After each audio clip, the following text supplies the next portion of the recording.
I'm Kayla, and I'm a registered dietitian at Wellstar Health Place. And today I want to talk to you about creating a positive relationship with your food and how you can really work on creating a better relationship with your food. Now, you may think I'm silly for even saying that we have a relationship with our food, but I really believe that we do. I feel that some people are very apathetic about their food. They just don't even really think about it. They just use it as a means to an end to be full.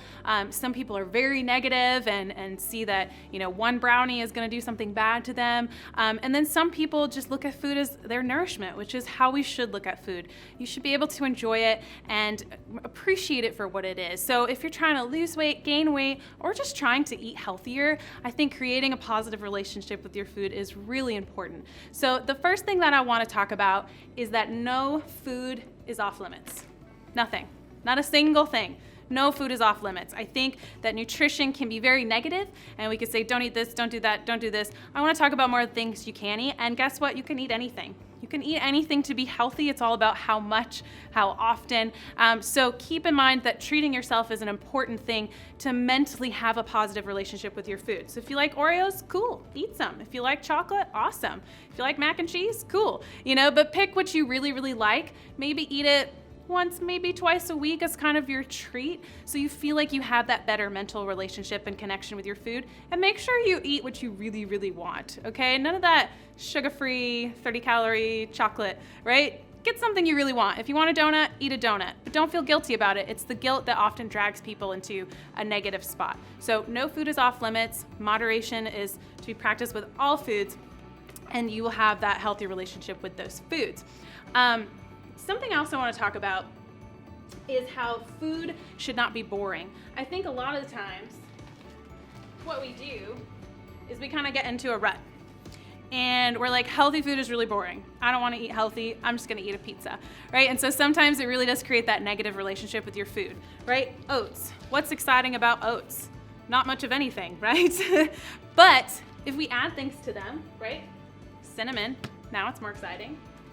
Berries, much more exciting. Walnuts. Coconut that's spilling all over the table. There's coconut. Now our oatmeal is a lot more exciting, and it tastes better, and it's more nutritious. So if you feel like your food is boring, make sure that you add things to it, do things to it, okay? Food does not have to be boring. Try new recipes. Don't be afraid of healthy fats. You can eat avocados, peanut butter. All of that stuff makes food tasty and enjoyable.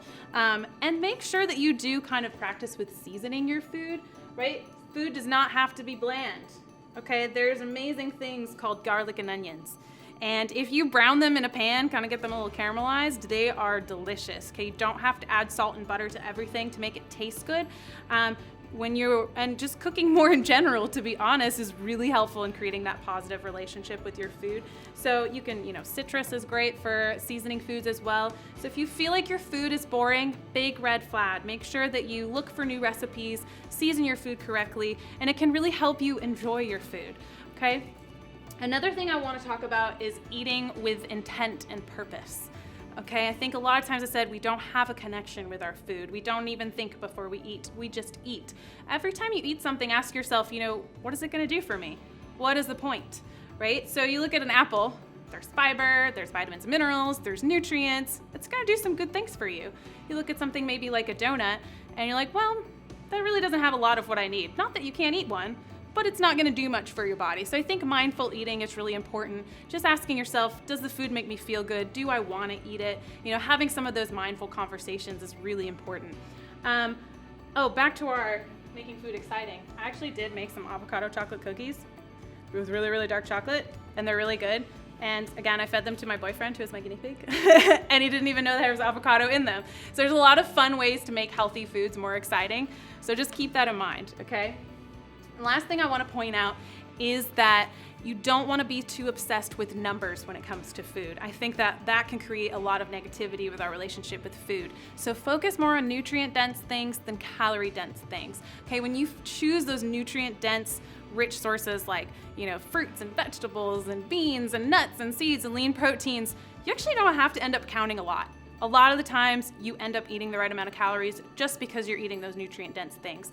So focus more on nutrient density. You know, you get a lot more bang for your buck when it comes to nutrient density too than calorie density. It helps take a lot of the stress of counting things out of that.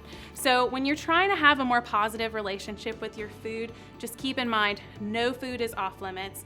Make your food exciting. If you're bored of your food, try new recipes. Eat with intent and purpose and choose more nutrient-dense foods so you don't feel like you're counting things all the time. Okay, and if you feel like you need more help with your relationship with food, you can see registered dietitians. You can see me actually if you'd like. I am at Wellstar Health Place. Just click the link down below for more information.